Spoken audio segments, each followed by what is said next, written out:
science leads us to new knowledge, and new knowledge leads us to understand the world in a better way.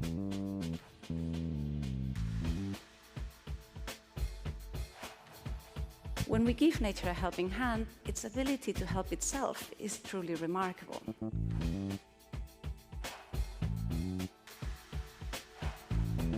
Being optimistic is not a guarantee of success.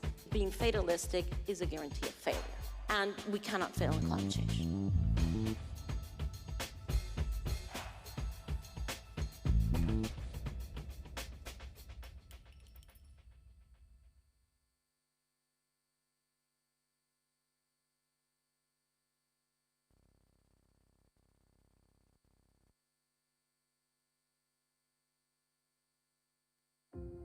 In a world like this, what role can Gandhi play? What role can a man whose voice represented truth, who placed truth as the highest ideal of his life, what hold and what voice can a man like that have in a post-truth world? He lived by his ideals and ethics and devoted himself to a higher purpose, Satya, the search for truth. Truth should be the very breath of our life. He said truth would always conquer untruth. My goal is friendship with the whole world, and I can combine the greater love with the greatest opposition to wrong. That preparing to achieve such a relationship would require personal reflection and spiritual openness to find truth and love through the engagement. As a nation, we have found this almost impossible to contemplate. We have to ask ourselves a simple question every day, on a daily basis. Am I passing the test of humanity? One of Gandhi's greatest skills was his ability to expose the inequities of a system that spoke of equality but never delivered it. Wealth without work, pleasure without conscience, science without humanity, knowledge without character, politics without principle, commerce without morality. He added, worship also without sacrifice. Gandhi is not just a savior of our past. He's a diagnostic of our present, a lifeline, a prophet of our future. People might learn to fly like birds and swim like fish, but it would be of little use and even a disaster if they forgot how to walk like human beings.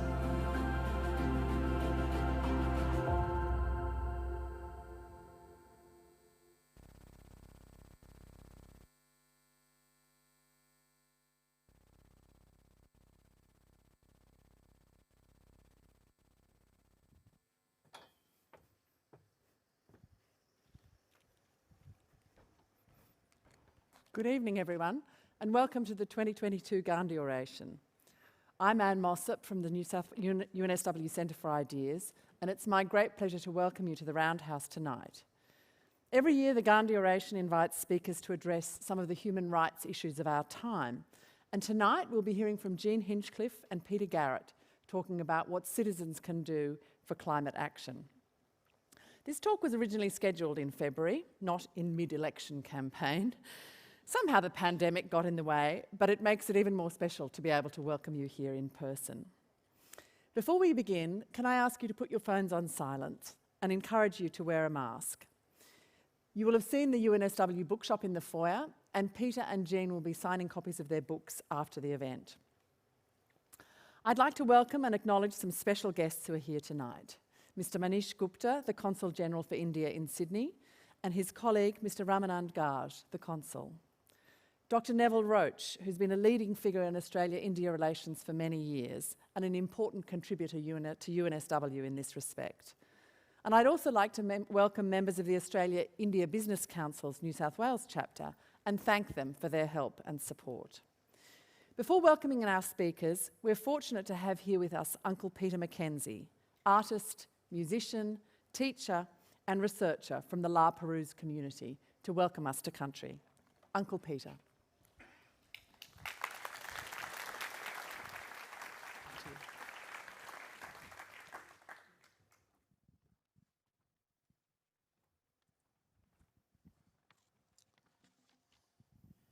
Well, good evening, ladies and gentlemen, and distinguished guests.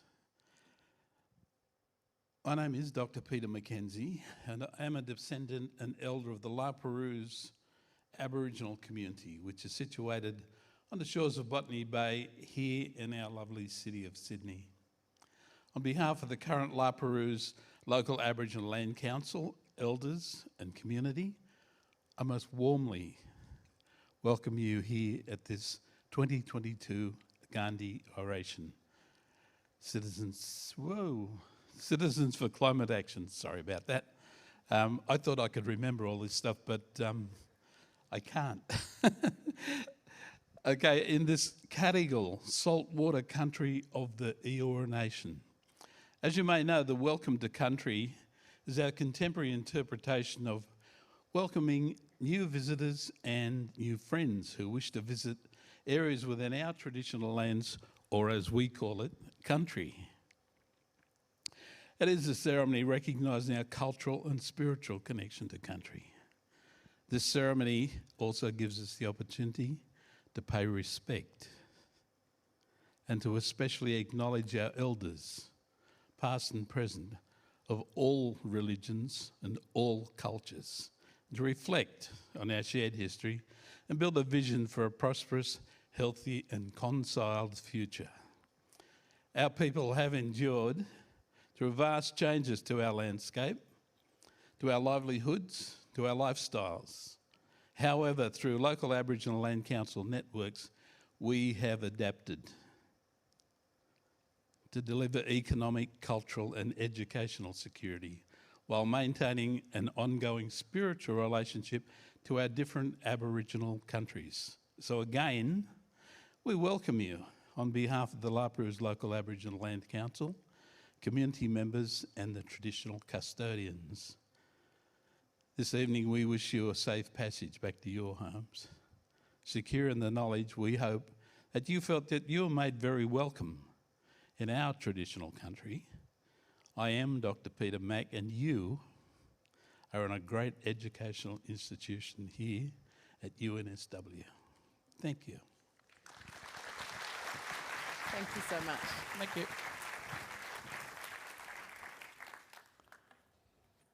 Thank you very much, Uncle Peter. Tonight, we've asked two important speakers with different generational perspectives to talk to us about what we can do as citizens to create action for climate change. Human Rights Watch describes the climate crisis as the biggest global threat to human rights we've seen in our lifetime. And even in fortunate Australia, we're starting to see this playing out in real time, with fire and flood refugees becoming part of our story. What must we do as citizens to make real climate action happen? In Australia, we've seen an extreme version of a pattern that plays out in many countries throughout the world, of politicians failing to act on climate change, even as the consequences of not doing so become more and more visible. In our case, devastating floods, fires, and extreme climate events. The lack of action from politicians hasn't stopped people taking action as individuals, as state and local governments, as companies and groups. We've engaged in protest, taken local action, and made all kinds of changes to the way we live and work. But in Australia, we've lacked a focused national approach, and hence the ability to tackle some of the most fundamental things and the things that are going to have the biggest impact.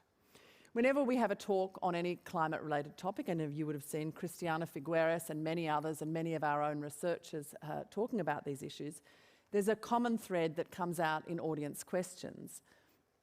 People say, what can I do? What can I do as an individual? And it's always extraordinary to me that probably 40% of questions that come in are along those lines.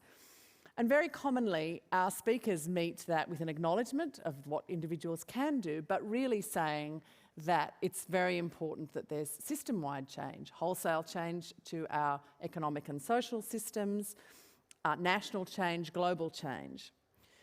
What we wanted to do tonight was look at this in a different way.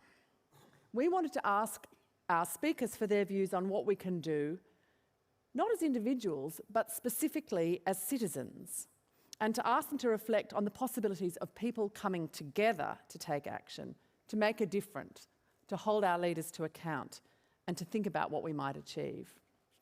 To start the conversation, it's my great pleasure to introduce Jean Hinchcliffe. Jean is an 18-year-old climate activist and a lead organiser within the School Strike for Climate campaign. She campaigns for legislative action against the sourcing and use of fossil fuels, along with pushing for Australia to become fully carbon neutral. She's passionate about social, political and environmental issues and began her activism at age 13 when she volunteered with the Vote Yes campaign for marriage equality. Her first book, Lead the Way: How to Change the World from a Teen Activist and School Striker, was published by Pantera Press in 2021. Jean Hinchcliffe.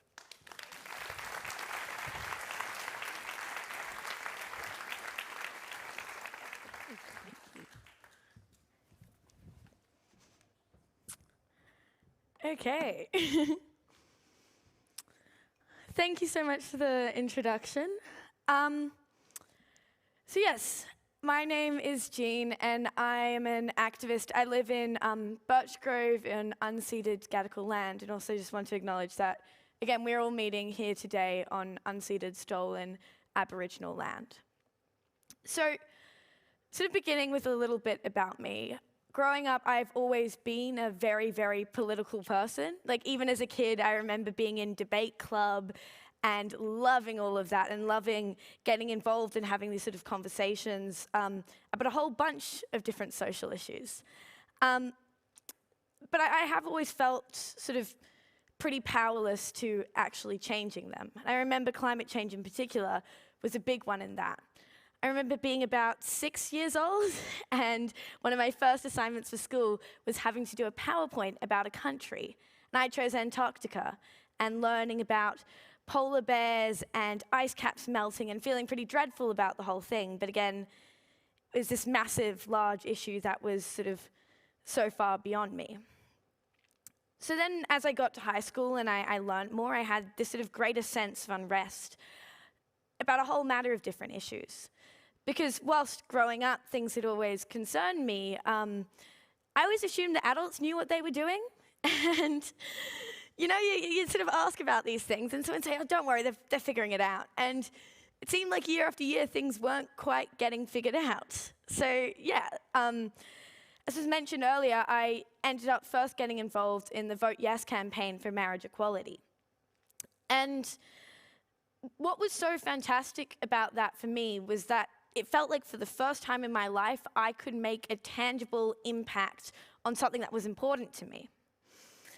Because, you know, I didn't have a vote yet, but I could maybe help a bunch of people to get their votes in and vote yes. And I did a whole bunch of phone banking and handing out flyers and lots of conversations and stuff. And it was this incredible experience for me because, yeah, again, for the first time in my life, I felt like I could actually make an issue.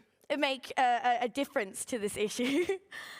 So yeah, eventually climate change sort of became the front of my agenda. I saw how the UN report, which gave us a deadline of 12 years to avert the worst impacts of the climate crisis.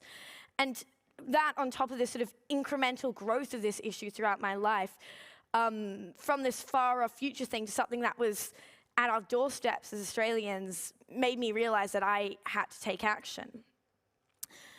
But, you know, I sort of struggled at first for quite a while because I couldn't really find anything that quenched that thirst for me. Because as I looked around, there were programs made for young people, but almost always they were things that felt like adults telling you what to do, or you'd have conversations, but there's very, very little direct action. You know, there's very little that seemed to hit hard enough, that cut through, that would communicate the urgency of this issue. And then, very fortunately, a friend of mine sent me a link to the newly formed School Strike for Climate website. And I immediately just sort of was jolted with electricity seeing it, because I felt right away that this was a possible solution and this was a possible way that I could actually make a difference in this space and do something that was really incredibly unique. So I ended up emailing that night and saying, hey, I'd love to be involved in any way possible and, you know, sort of help this come to Sydney, do all that sort of stuff. And they responded and were like, oh, we'd love to help you achieve this goal. And then I realized that I was in charge of Sydney, and I have no idea how to organize a protest, and I was completely lost. And that's how I sort of stepped into community organizing. So from there, I founded the Sydney group of School Strike for Climate and got involved with a bunch of other kids, as well as a lot of adult volunteers and mentors that helped us along the way. And then we sort of start to suddenly grow in Sydney, and I start to feel some momentum among other young people. And then across the country, we get more and more kids getting involved, and we go from a national meeting of maybe 5 people to like 50 over just a couple weeks. And then, in particular, that first strike, we were expecting a few hundred people maybe in Sydney, and suddenly we have, like 5,000 people showing up and 30,000 across the country. And then that steps up again as we keep organizing, and then suddenly we have 150,000 March 15th that year. And then later we continue working and we continue organizing, and we get 300,000 across the nation.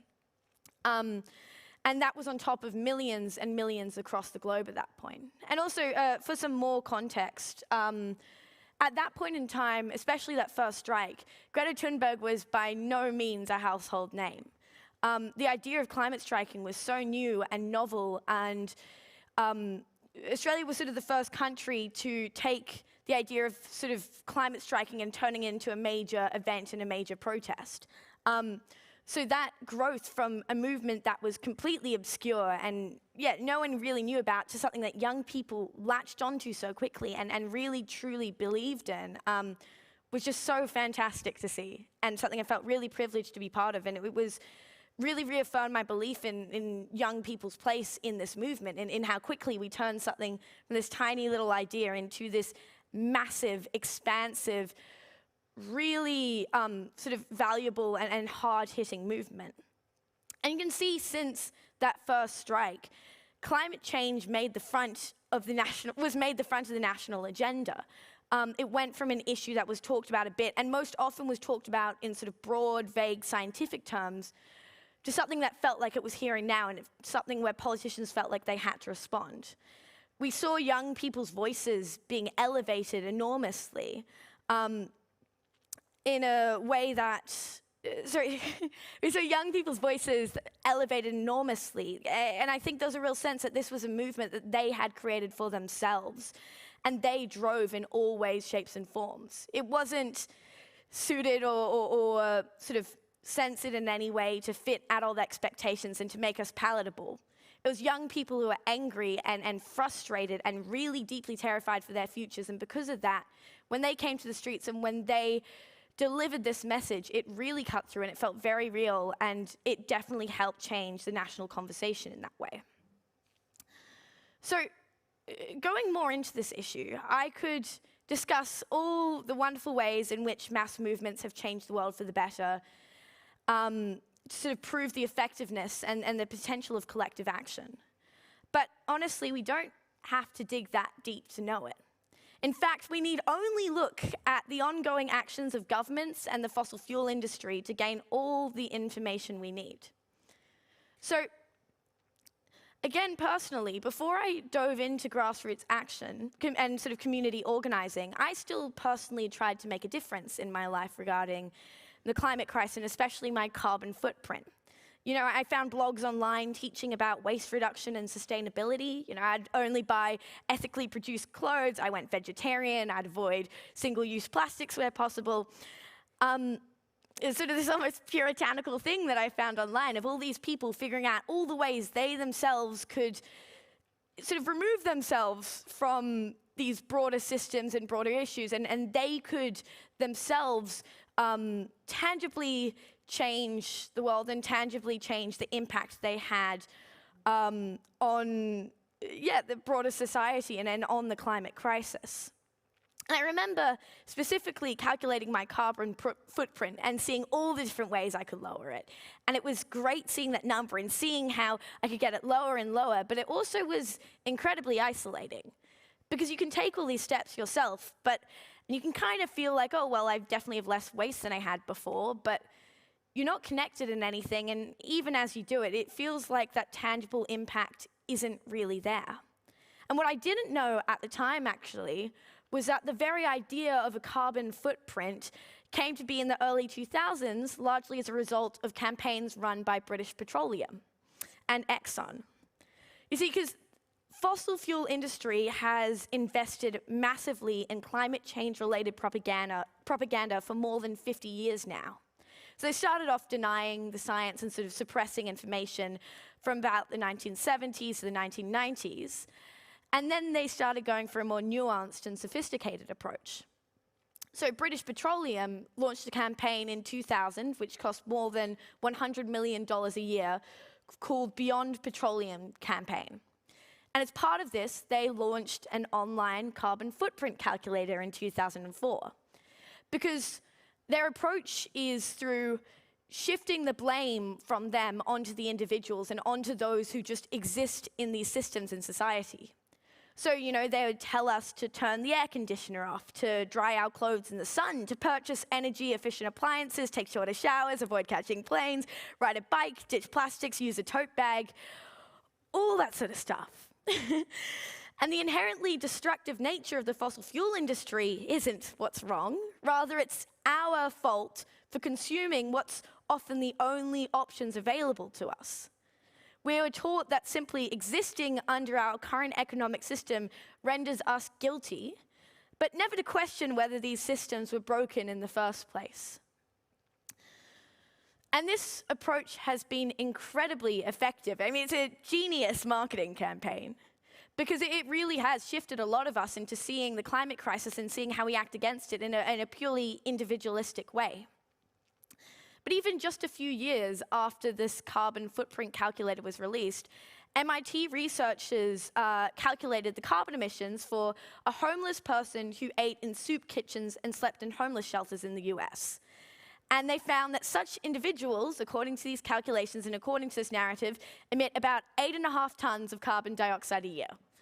So even when you're removed from all these systems, you're still contributing to this issue because, again, the fault isn't really on the individual. What they're trying to say is that just by existing in society in any way, shape, or form, it's our fault. And we can see, actually, that this approach was largely disproven through the COVID pandemic. You know, we all stayed home, we didn't drive much, industry slowed down, flights were pretty much all cancelled. And still, carbon emissions fell only by about 6% in 2020, which wasn't enough. It wasn't anywhere near the rate we need to avert the worst impacts of the climate crisis. And you know, I can't tell you how many comments I've seen on Facebook and whatnot about the strikes, complaining how, you know, we all go to air-conditioned schools, and us young people will have phones which we plug in at night and, you know, charge with whatever unrenewable energy sources. The thing is that it's fundamentally misconstruing this crisis, because there's nothing wrong with an air conditioner. The issue is how we're powering it. Because it's a vessel for energy, and it's a vessel for these systems that,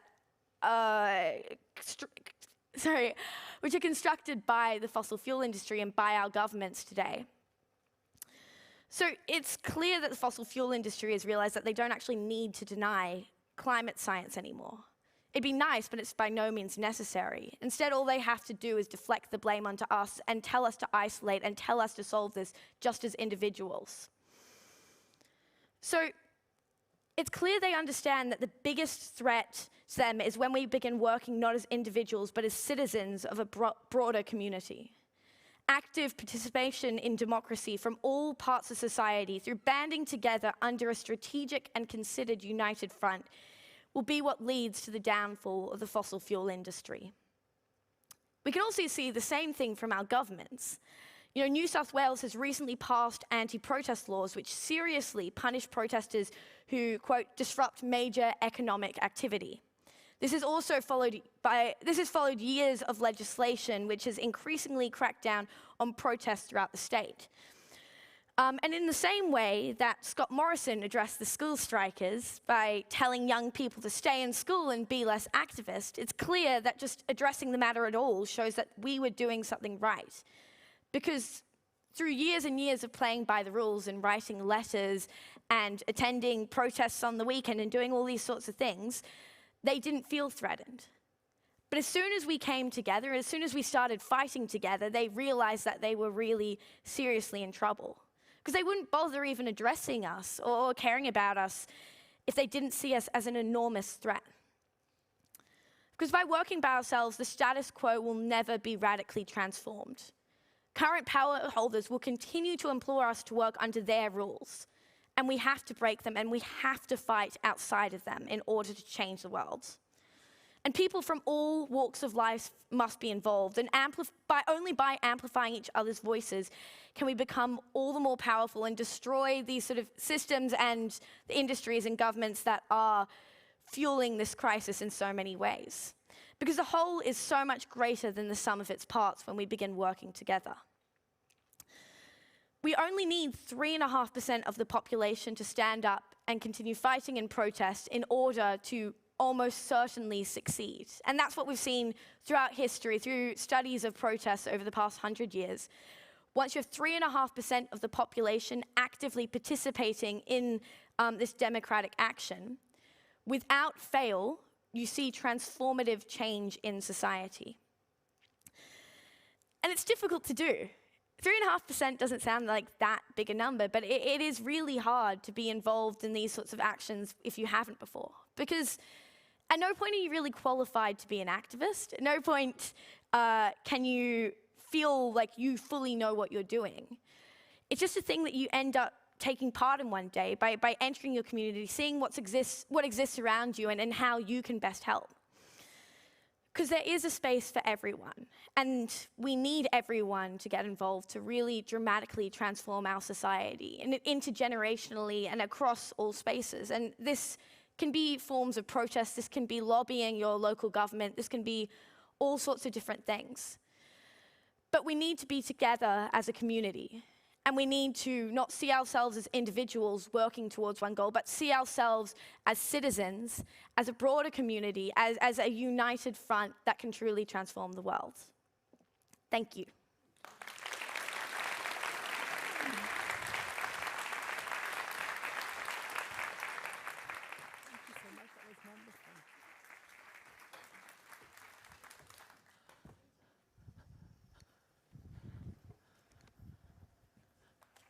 Thank you so much to Jean.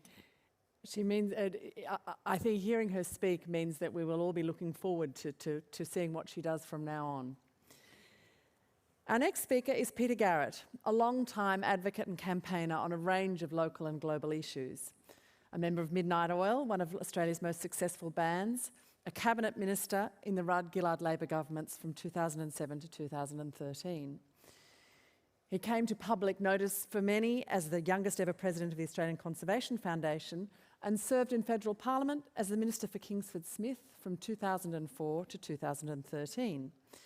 When Labor won government in 2007, he was appointed Minister for the Environment, Heritage and the Arts, and subsequently Minister for School Education. It's very special for us to have him here tonight for several reasons. He's taking time out from the final tour by Midnight Oil, marking the release of their most recent album, Resist. We're in a small window between Australian tour dates and Midnight Oil heading off to the US and Europe. It's also special because Peter is someone who studied here, a graduate of the Faculty of Law, and someone who was our local member. His work has been honoured with the Order of Australia for contributions to the music industry and environment, an Officer of the Order of Arts and Letters in France, and a Leaders for a Living Planet Award from the World Wildlife Fund Australia and internationally. He's someone who's forged a unique path to bring music and politics together and who's made an incredibly powerful impact as a campaigner for the environment and in working with Indigenous musicians and leaders to advance the cause of Indigenous rights. Please welcome him to the stage, Peter Garrett.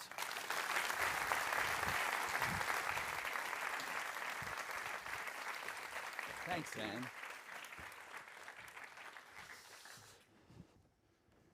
Thanks very much, Anne, for your kind words. Uncle Peter, for the welcome to country, which I'll return to in a second. Jean, for a fantastic address to people here tonight, with clarity and just a great energy. Makes me feel pretty good about the fact that I can lose 3 or 4 pages out of my written speech. You've covered it so well. And Anne, thank you for the invitation and the honour to be a part of this oration, to share this oration with Jean Hinchcliffe tonight, to the distinguished guests who are here, the Indian Consul General and others. My preamble is that we have to start with the two broken pieces of our history, one from a couple of centuries back and the other one current, and that we have to repair both of them. So let me take you on a brief detour to the birthplace of modern Australia, mentioned by Peter, Botany Bay, into which the Endeavour sailed in 1770, with its vast collection of massive oil storage tanks crowded together on the southern shore. Some of you will have seen it if you've flown in and out of Sydney. The location actually is emblematic of two crucial components of our modern history. One, which we are now beholden to always place in the midst of what we do and say, concerns the long overdue reconciliation with First Nation peoples. I mean, they were effectively relieved of those adjacent lands and waters as soon as Cook came ashore on that day. And whilst tangentially related to climate, this really is our unfinished business. We've got to remove that stain from our recent history. We have to finally acknowledge and make good the call for justice, which we've seen pronounced upon most recently in that very eloquent Uluru Statement from the Heart. And if you haven't read it, please do. It's going to be an absolutely seminal document. It calls for a coming together, a Makarrata, to remedy the loss of land, of culture, and the continuing disadvantage that First Australians still endure. And it seeks overdue recognition for them and treatment as equals, and that recognition in our modern founding document, the Constitution. The second component of our recent history concerns the running down, the constant running down and plundering of the environment since Cook's arrival.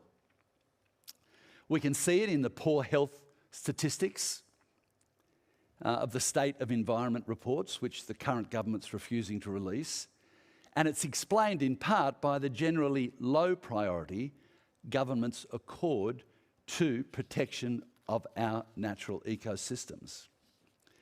So notwithstanding our fantastic national parks, our striking landscapes, the extensive remnant forests, the mangroves, the wetlands, the reefs, the offshore islands that are so beloved of our tourist brochures and the tourism industry, the underlying health of our ecology is poor and worsening.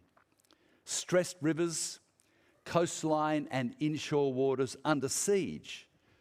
I sometimes think they're under siege from Domain if you read the Sydney Morning Herald, but it's really from the depredations of overdevelopment, industrial scale fishing, our landscapes blighted by feral weeds and animals. Has anyone driven west of the Great Divide, from Charters Towers down towards Ceduna, on any of those roads, and all you see is weeds, fences and weeds, and shitty soil? And of course, land clearing continuing apace, endangering our beloved native species with extinction. Surely you might ask, we can't allow this to happen here, in one of the wealthiest nations on earth. And yet it is happening right here, and it's a line from a song, right now.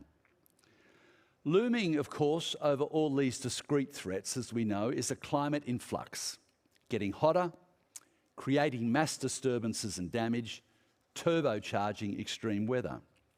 And hardly a day, it seems to me, goes by without graphic examples popping up in the media.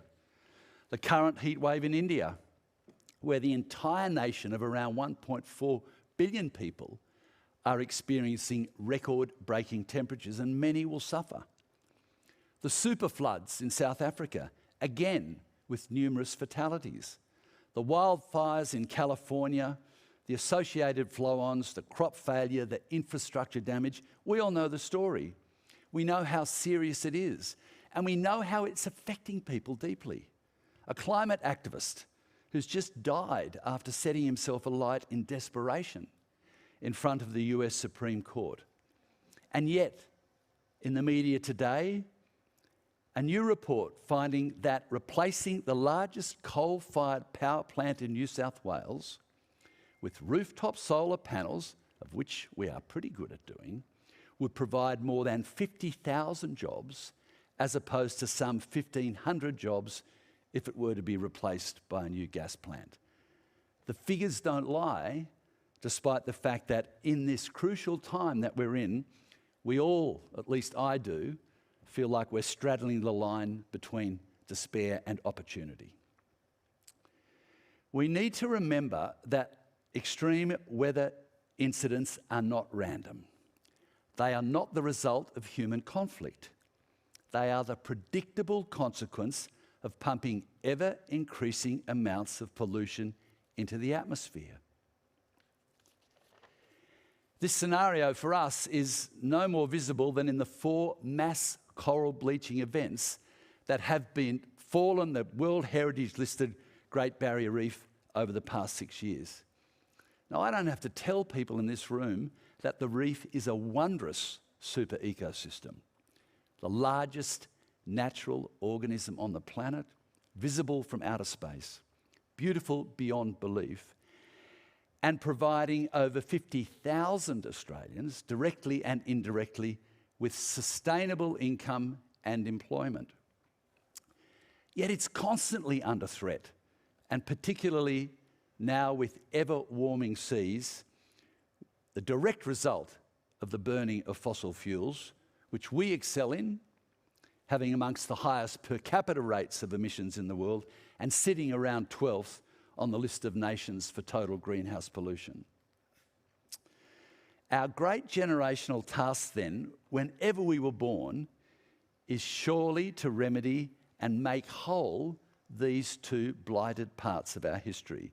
The first, Indigenous recognition and reparation, because this deficiency in the formation of modern Australia must be acknowledged and it must be made good for us to have some genuine pride in who we are, in our character, who we are as a people. And if we get this right, as we must do, then that will strengthen our resolve to take on new tasks, confident that we've healed a wound from the past. And just, by the by, of course, people who live in remote and hot regions, of which many are Aboriginal peoples, are even more at risk from global warming. The second task is to resist and halt the spiralling climate crisis, preferencing nature over economy. This is the core business of our time. Historically, parents have always tried to leave greater opportunity and benefits for their kids and grandkids. It would be the same in any country in the world. That's certainly been the case here for much of our modern history. Not for everybody, to be sure, but for many. We're now abandoning this laudable human desire. In the future, the costs and burdens of confronting and fixing this wildly warming world will fall unfairly on those who did not create the problem in the first place. Less developed countries, the poor, and the young. In our region, as you'll know, Torres Strait and Pacific Islanders now face the prospect of evacuation from their homes because of sea level rise at rates twice the global average. Where will they go? Who will support them? This is what a climate emergency looks like, and a world underprepared and disarray is what we have. Now, this Gandhian oration concerns Citizens for Climate Action, and it was Gandhi, we know, who in the early 1930s gathered a handful of supporters, some 70 or so in number, to protest an unfair tax levied by the colonial British on their Indian subjects. By the campaign's end, history had been turned on its head and British colonial rule was no more. In that example, a beloved example for Indian people present, but an example that most people in the world are aware of, those involved did not occupy the esteemed position of citizen. like we all do. In Australia, citizenship is a given. We're endowed with the principle of one vote, one value, following, it has to be said, 19th century campaigns for equal representation and universal suffrage. Citizens sit at the heart of the community, suburb, state and nation. But citizenship, I think, means more than just getting to vote once every few years, important as that sacred act can be, because citizens actually are the country, growing the food, building the roads, teaching in schools, paying taxes and following the laws. There's an implied compact in our democracy. We citizens consent to following the rules made by the parliaments we elect, thus providing the bedrock of a stable democratic polity. In return, we expect governments to act in our interests, short and long term, securing the nation against threat and ensuring the effective administration of the state and the fair sharing of resources so everyone gets a chance in their life, from access to education through to the provision of aged care. Equality of voting, in a way, is mirrored by this general equality of provision. That's the link that should remain unbroken, and it's the application of that principle which has provided the most benefit to many, if not all, Australians in the past. That's no longer the case. And when we talk about the nation's not only defined by myths, powerful as they can be, nor by the character of whoever is leading it at any one time, an individual or a party, nor is it, well understood by the constructed artificiality of the average good bloke or the caring happy mum or the unquestioning consumer, so beloved of the advertising industry. The nation is amply defined by the character and values of its people, pure and simple. When they vote in numbers, when they campaign for improved conditions, when they march together or speak out, when they make career choices, purchasing decisions, any decisions, they can, if they so choose, through any and all of these multiple actions, reflect and shape the nature and direction of the nation. We have you here tonight, but an informed, active citizenry is the essential foundation of a healthy, successful and fair society. End of story. So, where are we now? 50 years since the initial Earth Summit, nations first gathered to consider the phenomenon of rapidly increasing greenhouse gases coming on the back of the Industrial Revolution, what role they were playing in changing Earth's climate. As many of you would surmise, at that time, the amount of greenhouse gases in the atmosphere measured in parts per million, ppm, was around 325. Since then, 24/7 carbon pollution, burning coal and gas, produced electricity, planes, trucks, cars, and the lot, seen the concentration increase past the accepted safe threshold of around 350 parts per million to 420 parts per million, still rising. That's the data in the science.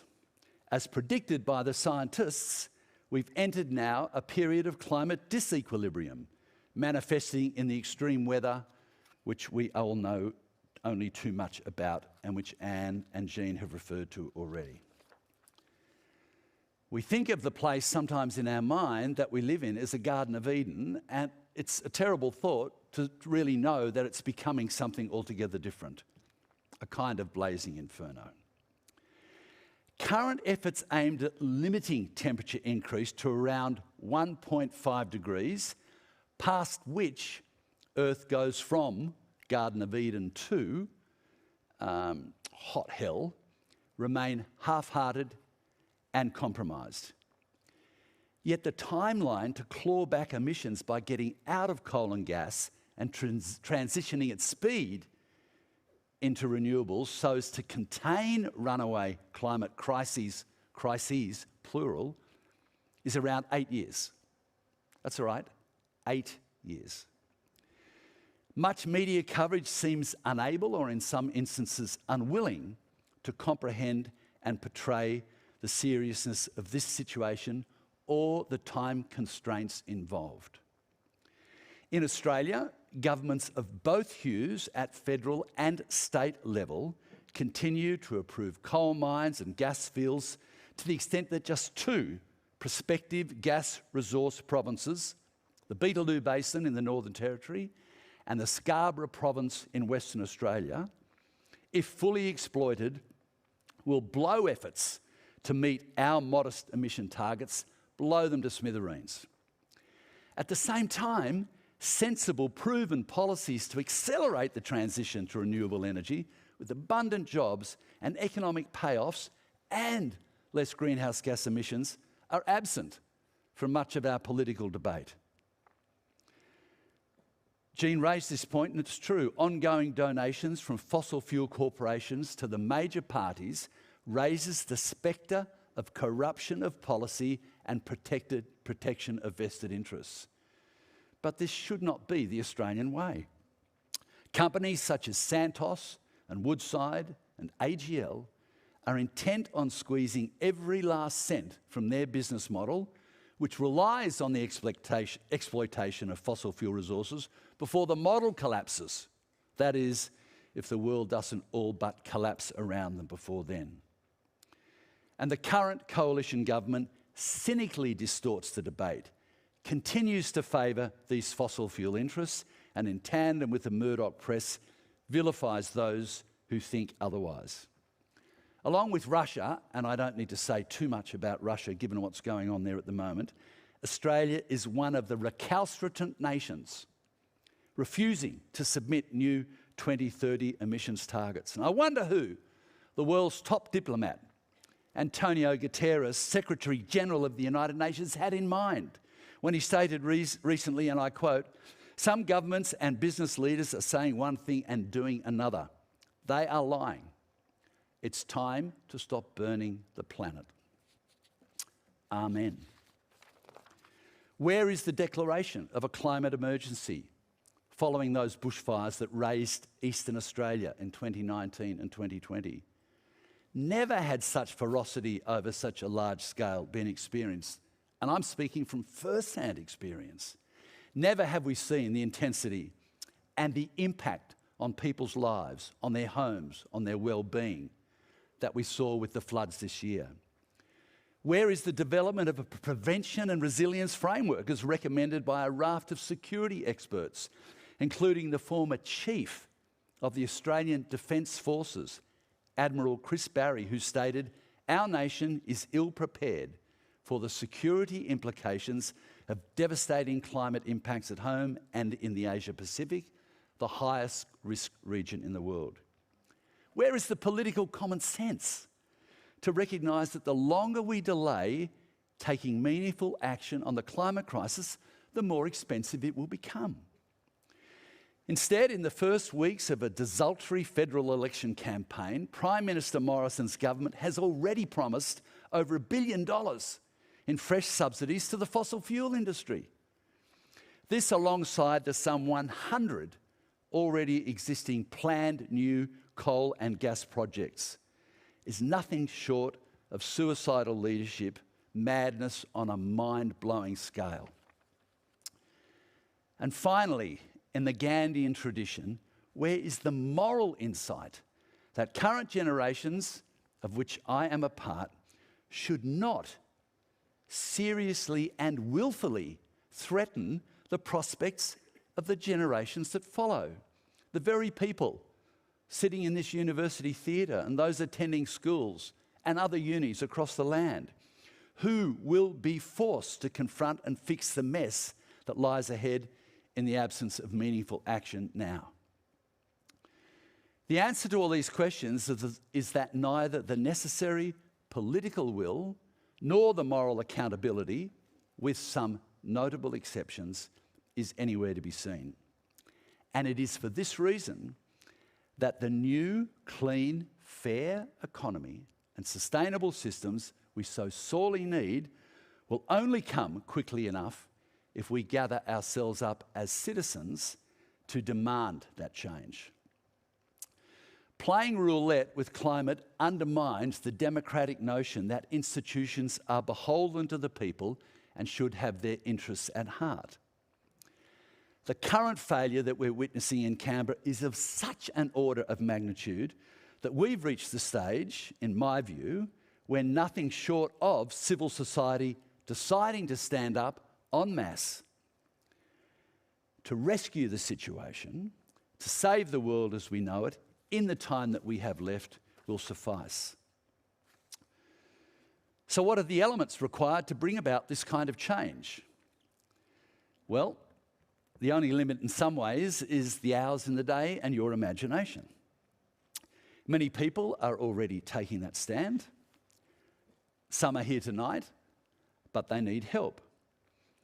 Uni and workplace campaigning, involvement in politics at grassroots level, as Jean mentioned, reflecting the issues through creativity, as Midnight Oil has tried to do, coming up with new ways of thinking and acting in concert with like-minded others. And there's strength in numbers. Writing in The Guardian last year, Paul Gilding, the former CEO of Greenpeace International, and I called for a broad citizens' movement to emerge, with good old-fashioned political organising, bringing together friend and foe, farmer and city dweller across generations to chart a new, equitable, clean energy future. We noted that there are few examples, short of war, where dramatic economic or social political transformation has occurred without mass civil disobedience. In modern Australia's history, we can identify the conscription debates of the early 1900s, the anti-Vietnam War campaign of the late 60s and early 70s, and the mainly successful campaign to end logging of native forests in the late 70s and early 80s as some examples. We said making change in these times will require a sharper focused civil disobedience in the Gandhian tradition and on a larger scale. And we did see this emerging pre-COVID and again recently with groups like Extinction Rebellion and the School Strikes for Climate that Jean has just passionately explored. Crucially, these actions should alert the mainstream environment movement, in which I've played leadership roles in the past and respect a great deal, that taking to the streets is as important, and in some cases more important, than simply clicking a button and looking at our screens. Reflecting the Gandhian tradition, these actions must be totally non-violent and always genuinely peaceful. Without these two qualities, people intent on mischief, who are prone to extremes, will emerge to destabilise the movement.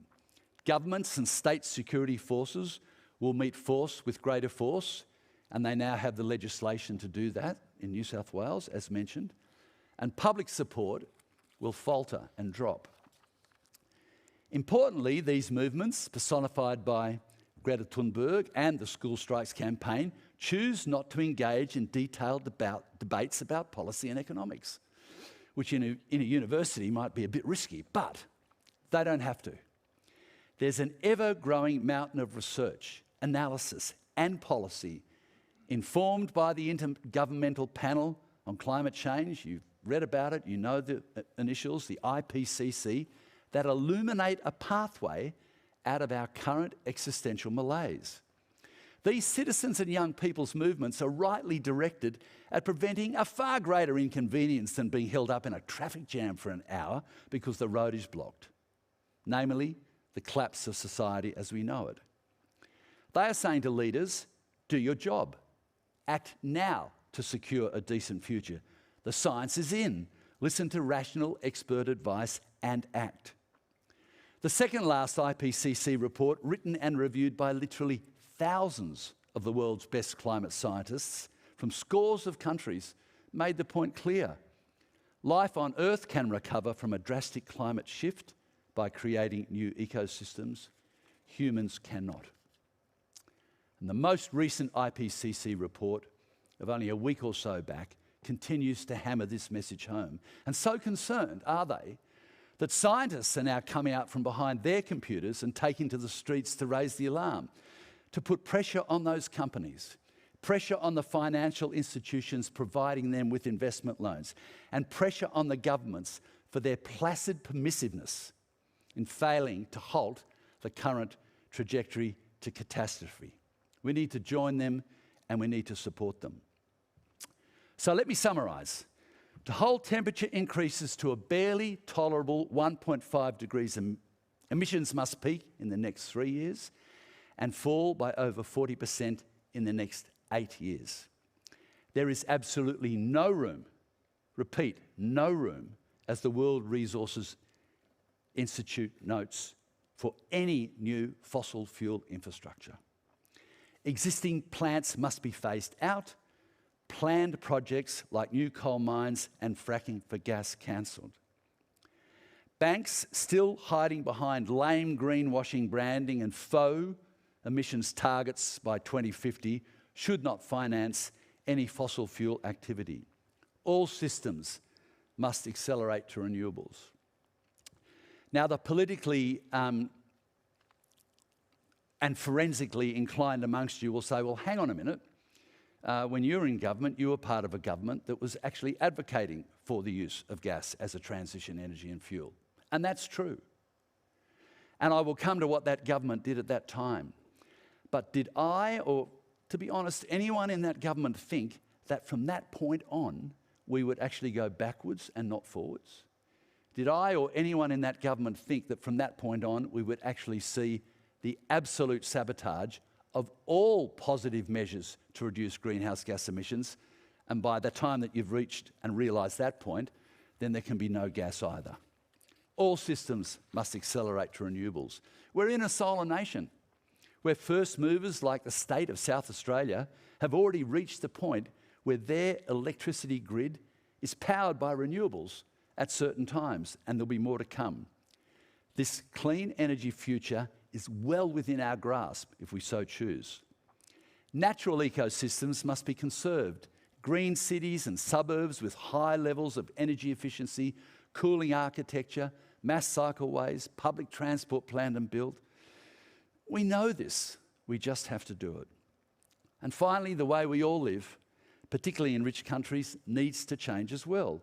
Eating habits, increased activism, working with communities to accelerate change, taking a stand for a world you can look forward to living in, makes sense, it's both sane and it's exciting. On that matter of being in government, there was a brief period in our recent political past where the Labor government, in which I was a minister, legislated for a price on carbon pollution, and emissions fell. Revenue was recycled to low-income families and to clean energy activities as planned, and the sky did not fall in. Unfortunately, as we know, Tony Abbott, the prime right-wing wrecker of the post-war era, was elected, and we went backwards again. Now, regrettably, his cheer squad are still active in politics, but I sense their traction weakening, and for our country's sake, I dearly hope so. In crucial times, students and the young with energy and imagination do play a really important role and sometimes lead the way, as school strikes have, at times of great historical import. And believe me, this is one of those times. Instead of disinterest and despair, we can be active in our own spheres, in our own circumstances, with our own ideas and actions. There's always a place for you if you want to do something. Whilst recognising at the same time, again, as Jean has pointed out, that this is not our sole responsibility. Above all, it is governments and those that hold financial power and those that should hold financial power to account that can and must implement the change. And it is governments, above all, that must take responsibility at a time of genuine crisis. Gandhi's example reinforces the fact that once you've made a decision to be an active citizen, then hope arises energy's created, and campaigns can succeed. When humans of all ages, backgrounds and beliefs deploy their inherent skills and capacities, they organise and literally can create a better, safer world. This is what citizens in the climate age must and will do, and I wish everyone well in that crucial and urgent endeavour. Thanks very much.